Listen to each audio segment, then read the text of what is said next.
गंजगोला येथे लातूर शहरामधले त्या अतिक्रमाची मोहीम जी झाली, खूप चर्चेचा विषय जरी असला तर तुम्ही एक धाडस करून तुम्ही ते अतिक्रमण काढण्याचा प्रयत्न केला. काय सर आपलं नाव काय आणि आपण कोणत्या पदावर आहात, अतिक्रमण काढण्यासाठी काय कार्यवाही केली?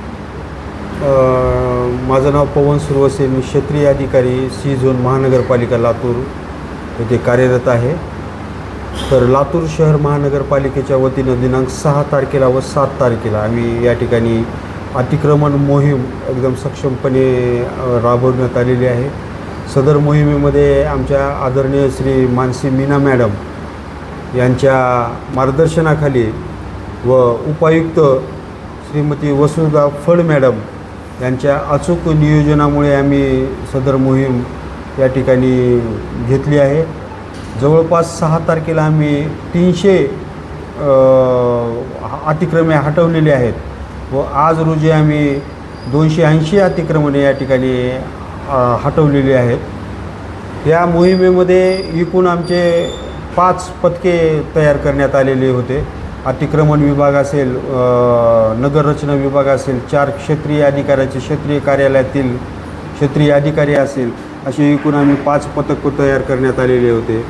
यापुढे अतिक्रमण होणार नाही याबाबत आम्ही गंजगोलाई भागातील व्यापाऱ्यांना पूर्वकल्पना दिलेली आहे व यापुढे इथून कायदेशीर कारवाई या ठिकाणी प्रशासनाच्या वतीने करण्यात येईल असे मी या ठिकाणी सांगू इच्छितो. नाही, लातूर शहरातलं जे काय गंजगोलाईचा भाग आहे हे अनेक वेळेस त्या ठिकाणी अतिक्रमण होतात आणि अतिक्रमण प्रभावीपणे काढण्याचं काम महापालिकेने केलेलं आहे.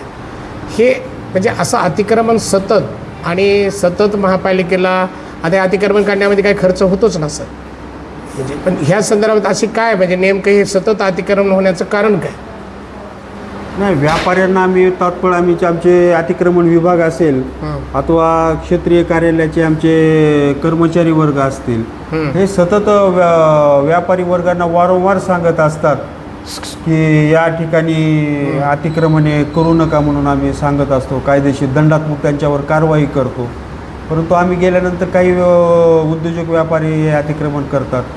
तर असे उद्योजकांचा शोध घेऊन आम्ही त्यांच्यावर दंडात्मक कारवाई करत असतो आणि वारंवार आमच्या आयुक्त मॅडम असतील, उपायुक्त मॅडम असतील, आम्हाला वेळोवेळी योग्य मार्गदर्शन करून हे अतिक्रमण हटवण्याच्या संदर्भात धोरणात्मक निर्णय घेऊन आम्हाला ते कळवतात.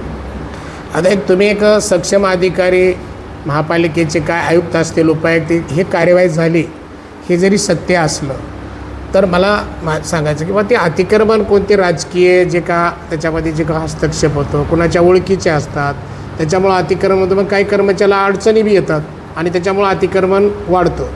शेवटी तुम्हाला झोन अधिकारी म्हणून जे काय आज तुम्ही 5 क्षेत्रीय कार्यालयाचे कर्मचारी घेऊन अतिक्रमण काढायची वेळ आहे, याचं नेमकं कारण काय? नाही, क्षेत्रीय कार्यालय आपलं मॅन पॉवर जे आहे का क्षेत्रीय कार्यालयाचा वगैरे आपण या ठिकाणी घेतलेलं आहे. त्याचं नियोजन आमच्या मुख्य कार्यालयामध्ये आमचे आदरणीय आयुक्त मॅडम मानसी मॅडम व उपायुक्त मॅडम वसुधा फड मॅडम यांनी एक अचूक पद्धतीनं नियोजन करून आम्हाला मार्गदर्शक सूचना दिलेल्या आहेत. ते आम्ही सूचनाचं फॉलोअप केलेलं आहे या ठिकाणी. सर, एक छोटासा तुम्हाला प्रश्न म्हणजे असा आहे की त्या ठिकाणी पोलीस जे काय लातूर शहरचे ज्या हद्दीमध्ये गोंजगाला येते, ज्या पोलीस स्टेशनच्या हद्दीमध्ये, तिथं पोलीस प्रशासन देखील कार्यरत आहे की रस्त्यावरती अडचण होणे किंवा कुठं अडथळा होणे, वाहतुकीला अडथळा होणे, रस्त्यामध्ये कोणी व्यवसाय करू नये म्हणून बरेचसे पोलीस देखील त्या ठिकाणी कार्यरत आहेत. हे असताना देखील अतिक्रमण होते. पोलीस प्रशासनाची देखील आम्हाला आज मदत झालेली आहे. सोबत असताना आमच्या प्रत्येक पथकासोबत आज पोलीस प्रशासनाच्या सहकार्यानं आम्ही अतिक्रमण आज काढलेलं आहे.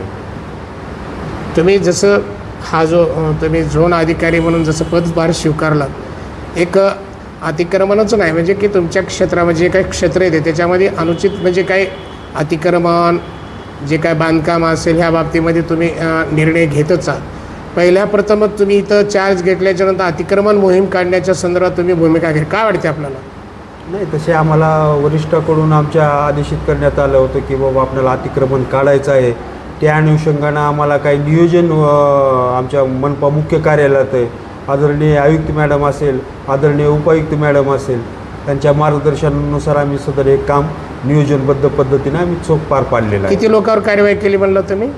जवळपास 280 लोकांवर आज कार्यवाही झालेली आहे. कोणतं क्षेत्र, कोणत्या एरियातलं अतिक्रमण काढलंय? गंजगोलाई असेल, भुसार लेन असेल, मस्जिद रोड असेल, लोकल गल्ली असेल, गंजगोलाई ते शाहूचं आपलं अण्णाभाऊ साठे चौक आहे. असे विविध गंजगोलाईतील भागामध्ये वेगवेगळ्या गल्लीमध्ये आम्ही अतिक्रमण या ठिकाणी काढण्यात आलेलं आहे. अतिक्रमण काढायला गेल्याच्या नंतर ज्यांनी अतिक्रमण केलं आणि त्याचं अतिक्रमण काढत असताना त्याची काय प्रतिक्रिया आली आणि तुम्हाला काय फेस करावं लागलं महापालिकेला? नाही, त्यांना आपण सांगितलं की बाबा अतिक्रमण इथून पुढं करू नका आणि आम्ही अतिक्रमण काढत आहोत आपलं, आणि इथून पुढं थोडं दक्षता घ्या, अन्यथा आपल्यावरनुसार कायदेशीररित्या कारवाई केली जाईल अशा आम्ही सक्त सूचना संबंधित जे कोणी अतिक्रमण केलेले आहेत त्यांना दिलेले आहेत. अतिक्रमण काढत असताना अतिक्रमण स्थगित करा, आमचे माणसं आहेत, काढू नका, असे काही कोणाच्या लोकप्रतिनिधी वगैरे फोन वगैरे आले? नाही, असं काही नाही, कुणाचे फोन वगैरे आले नाही. काय म्हणले कमिशनर मॅडमची काय प्रतिक्रिया आहे? या अतिक्रमण तुमच्या नेतृत्वात काढलं? नाही, काल दिनांक 6 तारखेला आदरणीय आमच्या आयुक्त 6 मेला आदरणीय आयुक्त मॅडम श्रीमती मानसी मॅडम स्वतः अतिक्रमणाच्या वेळी उपस्थित होत्या. त्यांनी गंजगोलाईमधील पाहणी देखील केली. ते त्या ठिकाणी भेट देऊन अतिक्रमण वेळी उपस्थित होत्या मॅडम. आता काय लोकांना आवाहन करताय की अतिक्रमण करू नये म्हणून काय आवाहन करताय? यापुढे आम्ही असंच नागरिकांना म्हणू किंवा गंजगोलातील व्यावसायिकांना असं म्हणू की आपला परिसर या ठिकाणी स्वच्छ ठेवा, अतिक्रमण मुक्त ठेवा, अन्यथा आपल्या विरुद्ध कायदेशीररित्या कारवाई केली जाईल.